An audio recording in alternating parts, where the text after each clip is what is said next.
Hello students, आज मैं आपको क्लास 6 एसएसटी के सिविक्स का पहला चैप्टर अंडरस्टैंडिंग डाइवर्सिटी पढ़ाने जा रही हूँ। अंडरस्टैंडिंग डाइवर्सिटी मीन्स डिफरेंसेस या विविधता, ये मैं आपको पढ़ाऊँगी। इसके पहले आपने जैसे क्लास 5th में आप ईवीएस पढ़ते थे, पर अभी क्लास 6 में आपको कहना चाहिए जो सोशल स्टडीज़ है वो 3 पार्ट में होगी, हिस्ट्री, ज्योग्राफी और सिविक्स। तो हिस्ट्री में आपने पास्ट के बारे में पढ़ा था, मैंने आपको हिस्ट्री का लास्ट वीडियो जो दिया था उसमें आपने पास्ट के बारे में पढ़ा था।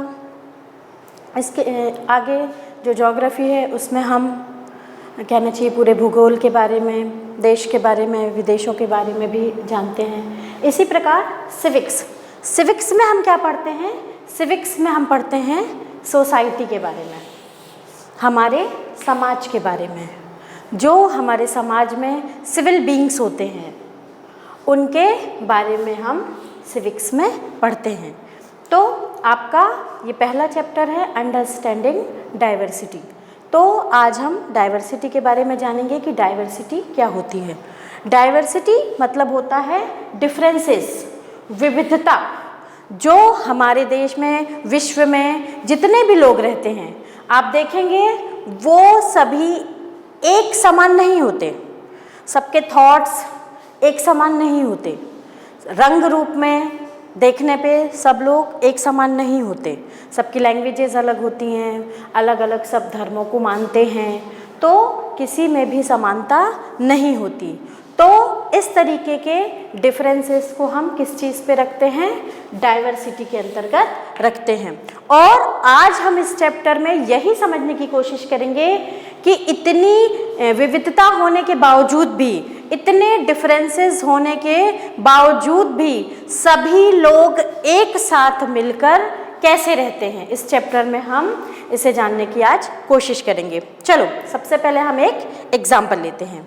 इफ़ सपोज टू बी, जैसे हम एक क्लास में बच्चे बैठे हुए हैं, तो आप देखेंगे कि क्लास में जब बच्चे बैठते हैं तो हर बच्चे एक से नहीं होते, सभी बच्चे देखने में अलग अलग होते हैं। क्लास में जो टीचर आते हैं उनकी क्लास टीचर वो अलग होती हैं, जो सब्जेक्ट टीचर होते हैं वो अलग होते हैं, प्लस मतलब कहना चाहिए वो लैंग्वेज अलग बोलते हैं।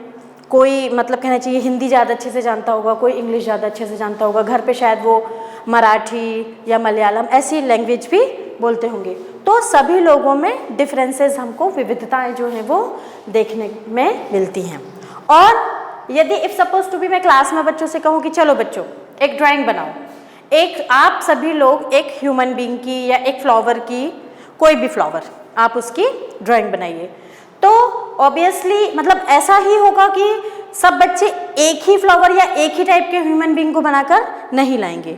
सबकी ड्राइंग जो है उनके खुद के थॉट के हिसाब से, उनकी खुद की सोच के हिसाब से अलग अलग होगी। कोई अच्छी बना के लाएगा, कोई बहुत ही अच्छी बना के लाएगा। तो इस तरीके से मतलब सबकी जो सोच है वो अलग अलग होगी। तो इसका रीज़न ये है कि मतलब जो व्यक्ति अलग अलग हैं, मीन्स जो व्यक्ति डिफरेंस हैं, मतलब वो अपनी एक अलग यूनिकनेस रखते हैं। हर एक व्यक्ति इंडिविजुअल है, सबकी अपनी अपनी यूनिकनेस है। और इसके चलते हम कहना चाहिए इसी विविधता को या इसी डाइवर्सिटी को हम जो है हमारी सोसाइटी में सेलिब्रेट करते हैं।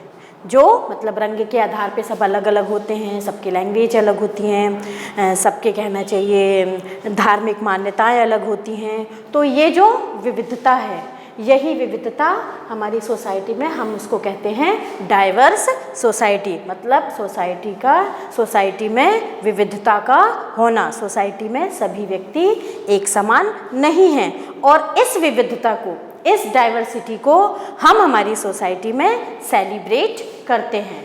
चलिए आगे हम डाइवर्स सोसाइटी को देखते हैं। We wear different clothes means, यदि हम कपड़ों की बात करें तो आप देखेंगे कि सभी व्यक्ति अपनी अपनी सोच के हिसाब से कपड़े पहनते हैं। गर्ल्स अलग कपड़े पहनती हैं, बॉयज़ अलग कपड़े पहनते हैं, कोई साड़ी पहनता है, कोई सलवार सूट, छोटी छोटी जो गर्ल्स होती हैं वो फ्रॉक्स वगैरह पहनती हैं। तो जो उनका ड्रेस सेंस है वो सबका अलग अलग होता है। स्पीक डिफरेंट लैंग्वेजेस, सभी व्यक्ति अलग, कोई हिंदी बोलता है तो कोई मराठी बोलता है, कोई कहना चाहिए मलयालम बोलता है, तो इस तरीके से हर व्यक्ति अलग अलग लैंग्वेज बोलता है। Belong to different cultural background, सबका कल्चरल बैकग्राउंड, सबकी संस्कृति अलग अलग होती है। मीन्स कोई किसी तरीके से फेस्टिवल को सेलिब्रेट करता है, कोई, हर व्यक्ति मीन्स फेस्टिवल जो सेलिब्रेट करते हैं वो सब अपने अपने तरीके से, पूजा करने का जो तरीका होता है, उनकी जो धार्मिक मान्यताएं होती हैं, वो सब उनके अपने अपने तरीके से वे करते हैं। यहाँ सब में मतलब डिफरेंस है, कोई भी एक जैसा काम नहीं करता। रिलीजन, सबके धर्म अलग हैं, कोई, हम अपनी सोसाइटी में देखेंगे कोई हिंदू है, कोई मुस्लिम है, कोई सिख है, कोई ईसाई है, कोई जैन है, कोई बौद्ध है, तो इस तरीके से सबके अपने अलग अलग धर्म हैं, अलग अलग उनकी मान्यताएं हैं। रीजन, सबके अलग अलग एरियाज़ हैं, कोई गुजरात में रहता है, कोई पंजाब में रहता है, कोई मध्य प्रदेश में रहता है, कोई केरला में रहता है, कोई जम्मू एंड कश्मीर में रहता है, कोई छत्तीसगढ़ में रहता है, तो इस तरीके से हर व्यक्ति जो है अलग अलग एरिया को बिलोंग करता है। तो हमारी सोसाइटी में बहुत सारे डिफरेंसेस हमको देखने को मिलेंगे, और यही डिफरेंसेस, यही डाइवर्सिटी जो है हम आज इस चैप्टर में पढ़ेंगे। तो इस चैप्टर में हम कुछ चीज़ें पढ़ने जा रहे हैं जिसके बारे में मैं आपको बताती हूँ। पहला है story of Sameer 1 and Sameer 2। Means सबसे पहले मैं आपको इसमें दो जो बॉय हैं उन दोनों बॉयज़ की स्टोरी बताऊंगी, समीर 1 और समीर 2। इसके बाद हम पढ़ेंगे what does diversity add to our lifes. Means diversity क्यों ज़रूरी है और ज़रूरी है भी या नहीं, इसके बारे में हम आगे जानेंगे। Next, diversity in India, Bharat में जो विविधताएं हैं एरिया वाइज, उसमें हम 2 एग्जाम्पल लेंगे, लद्दाख और केरला। मीन्स मतलब एक टोटल हम नॉर्थ साइड का एग्जाम्पल लेंगे और दूसरा हम साउथ साइड का। तो इन दोनों क्षेत्र विशेष में, इन दोनों एरिया, स्पेशल एरियाज़ में हम देखेंगे कि ये एक दूसरे से किस तरीके से अलग अलग हैं। और इसके बाद हम पढ़ेंगे यूनिटी इन डाइवर्सिटी। मीन्स हम इसमें पढ़ेंगे कि इस विविधता में भी एकता कैसे है। मीन्स यूनिटी जो है वो हमारे भारत में सभी लोग मतलब इतने अलग अलग जाति से बिलोंग करते हैं, इतना अलग अलग रंग है, रूप है, लैंग्वेज है, एरियाज़ हैं, सब अलग है, उसके बाद भी हमारे भारत के लोगों में इतनी यूनिटी है। इसके बारे में हम आगे डिस्कस करेंगे। स्टूडेंट्स, अब आगे हम इसमें समीर 1 और समीर 2 की स्टोरी पढ़ेंगे। इस स्टोरी में आपके बुक में दिया है, जो हेडिंग है वो दी हुई है मेकिंग फ्रेंड्स। तो मेकिंग फ्रेंड्स करके जो हेडिंग है वहाँ से वो स्टोरी स्टार्ट होती है। तो स्टोरी में 2 बॉयज़ हैं। एक बॉयज़ जो है वो, बड़ा जो बॉय है वो साइकिल से आता है और छोटा बॉयज़ भी आता है। तो वो दोनों जो है ट्रैफिक लाइट, मतलब जब वो सिग्नल रेड होता है तो वहाँ पे उन दोनों की मुलाकात होती है। तो वो जो छोटा बॉय होता है वो न्यूज़पेपर बेचता है। तो वो बड़े वाले जो लड़के हैं उसको, बॉय को बोलता है कि आप पेपर ले लीजिए। तो बड़ा वाला लड़का जो है वो हिंदी का पेपर उससे लेता है। तो छोटे वाले लड़के को बहुत, मतलब उसको, वो सरप्राइज्ड हो जाता है। उसको ऐसा लगता है कि अरे आप तो मतलब अंग्रेज़ों जैसे दिखते हैं, इंग्लिशमैन जैसे दिखते हैं, और आपको हिंदी आती है क्या? आप हिंदी पेपर लेके पढ़ लेंगे क्या? तो वो जो बड़ा, जो साइकिल पे जो लड़का होता है वो उसको बताता है कि हाँ, मैं जहाँ स्कूल में पढ़ता हूँ तो मेरे स्कूल में भी ये एक सब्जेक्ट है। उसके बाद ग्रीन लाइट हो जाती है और वो वहाँ से चले जाते हैं। दूसरे दिन फिर वो वहीं पे मिलते हैं, उनका इंटरेक्शन होता है। तो वो लड़का जो है वो पूछता है, उस कहना चाहिए न्यूज़पेपर बेचने वाला जो लड़का होता है वो उस साइकिल वाले लड़के से पूछता है कि भैया ये सब्जेक्ट क्या होता है। हालांकि उस लड़के के मुंह से वो सब्जेक्ट शब्द थोड़ा सा उनको ऑड भी लगता है, जो वो बड़े बॉय हैं उनको। तो वो उसको समझाते हैं कि सब्जेक्ट जो है वो मतलब स्कूल में पढ़ाया जाने वाला एक विषय होता है। फिर वो उनसे, बड़े वाला जो बॉय है वो पूछता है, छोटे वाले जो न्यूज़पेपर बेचता है उस बॉय से पूछते हैं कि आप स्कूल नहीं जाते क्या? तो वो बोलते हैं नहीं, मैं स्कूल नहीं जाता, मैं बहुत छोटी उम्र के साथ छोटी उम्र से ही न्यूज़पेपर बेचता हूँ। हाँ, पहले मैं अपनी माँ के साथ ये न्यूज़पेपर सेल करता था, अभी मैं अकेले करता हूँ। फिर ग्रीन लाइट हो जाती है और वो लोग चले जाते हैं। नेक्स्ट डे फिर वो वहीं पे ट्रैफिक लाइट वाले पॉइंट पे मिलते हैं, तो वो उनसे पूछते हैं कि भाई बड़ा लड़का जो है वो न्यूज़पेपर बेचने वाले लड़के से पूछता है कि तुम्हारी माँ नहीं आती अब? तो वो बताता है कि मेरी माँ जो है अब वो मेरठ में है। तो फिर क्या कहते हैं, उसके बाद वो वापस अलग हो जाते हैं। नेक्स्ट डे जब वो कहना चाहिए न्यूज़पेपर वाला लड़का बड़े वाले लड़के से मिलता है, तो उसको ऐसा लगता है कि ये न्यूज़पेपर बेचने वाला जो लड़का है वो बहुत परेशान है। वो उससे उसकी परेशानी का कारण भी पूछते हैं कि क्या बात है, तुम इतने परेशान क्यों हो? तो वो बताता है कि मेरठ में रॉयट्स हो गए हैं, दंगे हो गए हैं, और इस वजह से वो बहुत चिंताजनक है। फिर वो सिग्नल ग्रीन होता है, वो चले जाते हैं। उसके अगले दिन फिर वो साइकिल वाला जो बड़ा लड़का है वो आता है, पर उस दिन न्यूज़पेपर बेचने वाला लड़का नहीं आता। फिर वो लड़का ये सोचता है कि शायद हो सकता है मेरठ में रॉयट्स हुए, तो वो न्यूज़पेपर बेचने वाला लड़का शायद वहाँ चला गया। तो इस बीच जब उनका कम्युनिकेशन होता है, तब जो न्यूज़पेपर बेचने वाला लड़का होता है वो उस बड़े लड़के से उसका नाम भी पूछता है कि भैया आपका नाम क्या है? तो वो साइकिल वाला भैया जो होता है, जो बॉय होता है, वो उनको बताता है कि उनका नाम समीर है। तो वो जो न्यूज़पेपर बेचने वाला जो बॉय होता है वो बहुत खुश हो जाता है, क्योंकि उसका नाम भी समीर होता है, तो दोनों के नाम सेम होते हैं। तो फिर वो जो साइकिल पे जो स्कूल जाता है, जो पढ़ा लिखा जो लड़का होता है, जो बॉय है, उसका नाम हो जाता है समीर 1, और जो न्यूज़पेपर बेचने वाला जो बॉय होता है उसका नाम होता है समीर 2।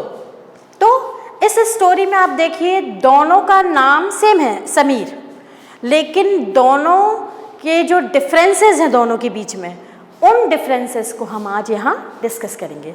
तो पहला डिफरेंसेस क्या था कि समीर 1 जो है वो ही गोज़ स्कूल, वो स्कूल जाता है।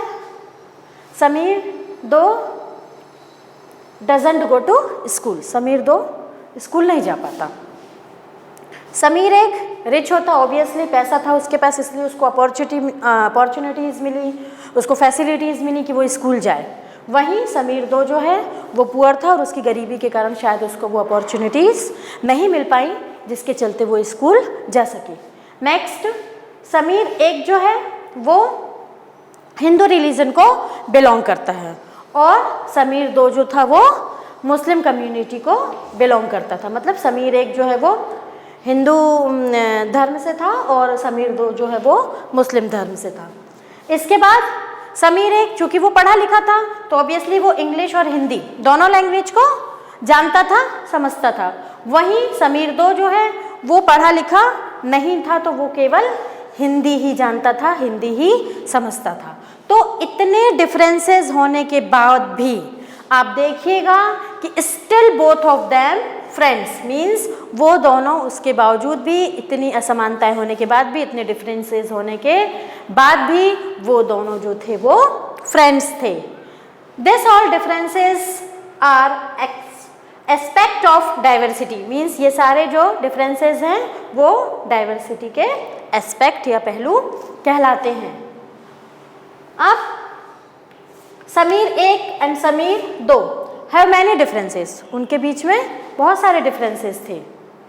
तो कभी कभी ये जो डिफरेंसेस होते हैं, ये जो अंतर होते हैं, ये हमारी सोसाइटी में इनइक्वालिटी का एक बहुत बड़ा रीज़न होते हैं। इनइक्वालिटी मतलब होता है जो बराबर ना हो, असमानता, इस इनइक्वालिटी का अर्थ होता है। तो ये इनइक्वालिटी कैसे आती है? Inequality comes about when a person does not have the resources and opportunity that are available to other person, means जब अपॉर्चुनिटीज़ और रिसोर्सेज हमारी सोसाइटी में एक व्यक्ति के पास होते हैं और वो चीज़ें यदि दूसरे व्यक्ति को नहीं मिल पाती, तो ऐसी स्थिति में जिनको वो रिसोर्सेज नहीं अवेलेबल हो पाते, वो कैसे होते हैं, उनके मतलब सोर्स ऑफ अर्निंग नहीं हो पाती, वो ज़्यादा मतलब ऐसे काम नहीं कर पाते जिससे वो अर्न ज़्यादा कर सकें। तो इस तरीके से कहना चाहिए एक ग्रुप और दूसरे ग्रुप में इनइक्वालिटी आ जाती है या असमानता आ जाती है।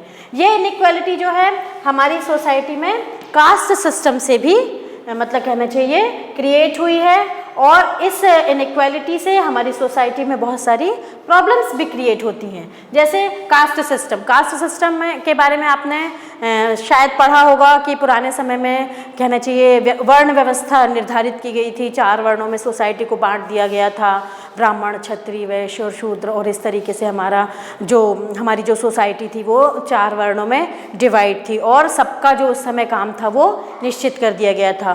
तो इस तरीके से हमारी सोसाइटी में ये चीज़ें होने लगी थी कि जैसे राजा है, ये माना जाने लगा था कि राजा का बेटा राजा बनेगा, या जैसे कोई बाल काटने वाला नाई है तो नाई का बेटा नाई बनेगा, कुम्हार का बेटा कुम्हार बनेगा। तो इस तरीके से व्यवस्थाएं जो हैं वो सेटल होने लगी थी। तो ऐसे ही कहना चाहिए सिस्टम में क्या हो रहा था कि जो जिस कैटेगरी का काम करता था ऑब्वियसली उस कैटेगरी के अकॉर्डिंग उसके पास अर्निंग होती थी।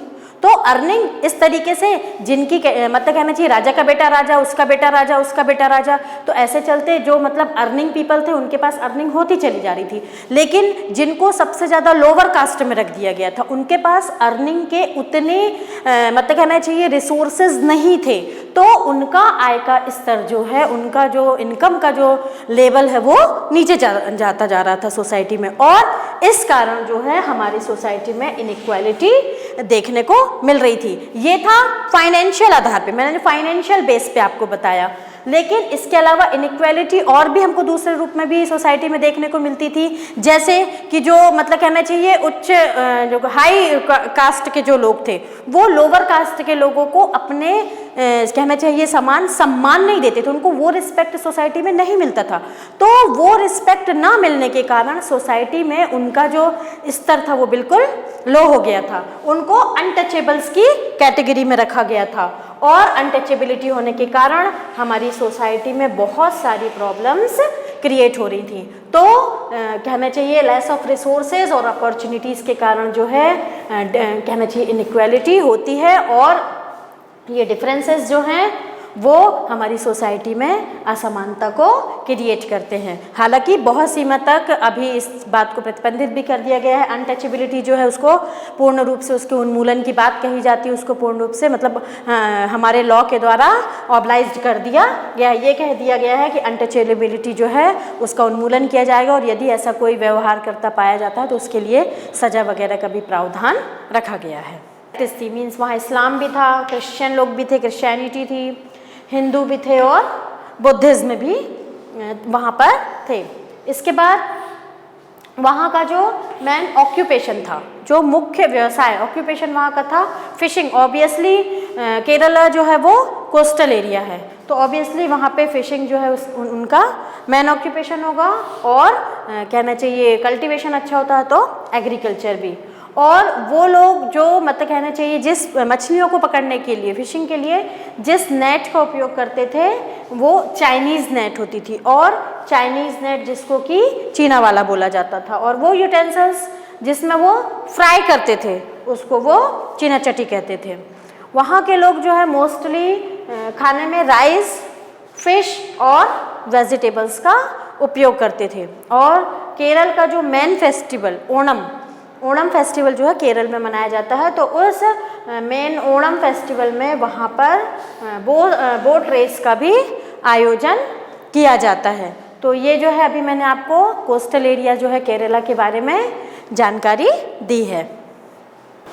स्टूडेंट्स, अभी हमने लद्दाख और केरला दोनों जगह के बारे में पढ़ा, तो आपको इनको डाइवर्सिटी के साथ रिलेट करना है।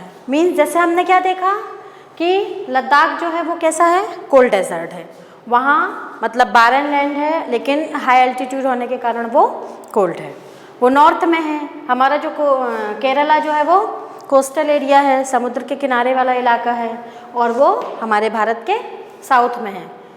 लद्दाख जो था वो लेस एग्रीकल्चर एरिया था, वहीं केरला जो था वहाँ पे एग्रीकल्चर कल्टीवेशन बहुत अधिक होता है। तो हम देखेंगे कि यदि हमने 2 एग्जाम्पल लिए हैं तो दोनों जगह पे कितने डिफरेंसेस हैं, मतलब कितनी डाइवर्सिटी है। और भी हम देखें कि हमारे यहाँ मतलब कहना चाहिए, यदि हम देखें तो हर व्यक्ति जो उसका खाना अलग अलग होता है। मीन्स यदि हम नॉर्थ साइड जाएंगे तो वहाँ नॉन वेज बहुत अच्छा मिलेगा। फिर यदि हम कहना चाहिए पंजाब जाएंगे तो मक्के की रोटी और सरसों का साग वहाँ फेमस है। यदि हम राजस्थान जाएंगे तो दाल बाटी। तो मतलब हम यदि फूड सेंस लें तो हर व्यक्ति का खान पान अलग अलग होता है, उसमें डिफरेंसेस होते हैं। फेस्टिवल की बात करें तो व्यक्ति अलग अलग तरीके से अपने कहना चाहिए फेस्टिवल मनाता है। जैसे हिंदू जो है वो दिवाली बहुत अच्छे से सेलिब्रेट करेगा, मुस्लिम जो है वो ईद बहुत अच्छे से सेलिब्रेट करते हैं। इसी प्रकार जो क्रिश्चियन होते हैं वो अपना क्रिसमस जो है उसको बहुत अच्छे से सेलिब्रेट करते हैं। तो सबके अलग अलग तरीके होते हैं, सब लोग मैं कहना चाहिए डिफरेंसेस होते हैं। उसी प्रकार लैंग्वेजेस हम देखेंगे तो सभी अलग अलग लैंग्वेज, कोई पंजाबी बोलता है, कोई मराठी बोलता है, कोई मलयालम बोलता है, कोई तेलुगु बोलता है। तो इस तरीके से हर व्यक्ति अलग अलग लैंग्वेज बोलता है। लेकिन हम ये क्यों पढ़ रहे हैं कि इतनी विविधता, इतने मतलब वो डाइवर्स होने के बाद भी, इतने डिफरेंसेस होने के बाद भी हमारे भारत में रहने वाले सभी लोग यूनाइटेड हैं, एक हैं, उनमें यूनिटी है, एकता है। मीन्स जब कभी भी यदि हम इंडिया की बात करें तो जब कभी भी इंडिया के लिए यदि कोई बात होगी तो चाहे वह भारत के किसी भी स्टेट में रहने वाला व्यक्ति क्यों ना हो, उसके मन में सबसे पहले वो भावना आएगी कि वी आर इंडियंस, मतलब हम भारतीय हैं। और ये उस समय मायने नहीं रखता कि हम कौन सी लैंग्वेज बोलते हैं, किस धर्म को फॉलो करते हैं और हम कैसा खाना खाते हैं, कैसा ड्रेसिंग सेंस हमारा, उस समय ये चीज़ें मायने नहीं रखती। उस समय हम सभी के मन में बस एक ही बात होती है कि हम इंडियन हैं और हम वहाँ पर जाके अपनी एकता दर्शाते हैं। और भले ही कितनी भी डाइवर्सिटी, कितनी भी डिफरेंसेस क्यों ना हो, लेकिन उसके बाद भी हम कैसे हैं, यूनाइटेड हैं। मतलब भारत में रहने वाले हम सभी कैसे हैं, एक हैं। जैसे कि यदि हम एक एग्जांपल लेते हैं कि आज से कहना चाहिए 1947 के पहले जब हमारा भारत जो है अंग्रेज़ों का गुलाम था, तब कहना चाहिए कि उसकी जो आज़ादी के लिए जो स्ट्रगल चल रहे थे, हमारे को जो इंडिपेंडेंस है इसके लिए जो हम स्ट्रगल कर रहे थे, उस समय आप देखिए कि उस संग्राम में, उस संघर्ष में कभी भी हमारे मतलब कहना चाहिए जो देशवासी, उन्होंने कभी भी ये नहीं सोचा कि हिंदू लोग इसमें पार्टिसिपेट करेंगे या मुस्लिम लोग इस पर पार्टिसिपेट करेंगे या सिख लोग या जैन लोग या कहना चाहिए बौद्ध लोग, ऐसा किसी ने भी कभी नहीं सोचा। मतलब उनको ये था कि उनके लिए सिर्फ उनकी कंट्री की बात थी। तो उनको ऐसा लगता था कि ये हमारी कंट्री की बात है और हम सब भारतवासी एक हैं। उस समय उनके नज़र में उनका रिलीजन, उनकी लैंग्वेज, उनके फूड, उनके फेस्टिवल्स, ये डिफरेंसेस उनके माइंड में नहीं होते थे। उन लोगों के मन में सिर्फ क्या होता था, हमारा इंडिया। और इस स्ट्रगल में सभी लोगों ने बढ़ चढ़ के हिस्सा लिया। तो इस बात से ये हमें पता चलता है कि भले ही डिफरेंसेस कितने ही क्यों ना हो, भले ही कितनी ही डाइवर्सिटी, कितनी ही विविधता हमारे देश में क्यों ना हो, लेकिन यदि बात हमारी कंट्री की होती है तो हमारे सारे भारतवासी कैसे होते हैं, एक होते हैं, यूनाइटेड होते हैं। हमारे जो भारत के प्रथम प्रधानमंत्री पंडित जवाहरलाल नेहरू जी जो हैं, उन्होंने अपनी एक बुक लिखी थी डिस्कवरी ऑफ इंडिया।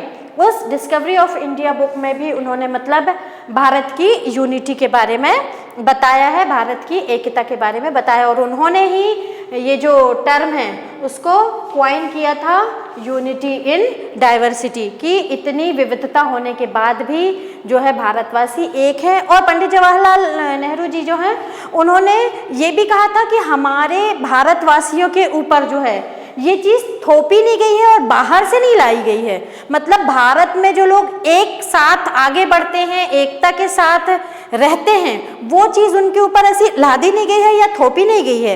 वो चीज़ इंटरनल है, डीपली, मतलब उनके अंदर से ही ये चीज़ है भारत के रहने वाले लोगों पे, कि हम भले ही कितनी ही विविधता लिए, कितने ही डिफरेंसेस लिए क्यों ना हो, लेकिन हम सभी कैसे हैं, एक हैं, हम सभी यूनाइटेड हैं। इस लेक्चर में इतना ही। नेक्स्ट लेसन के लिए आप मेरा अगले वीडियो का इंतज़ार कीजिए और हमारे चैनल को लाइक भी कीजिए और सब्सक्राइब भी कीजिए। Thank you.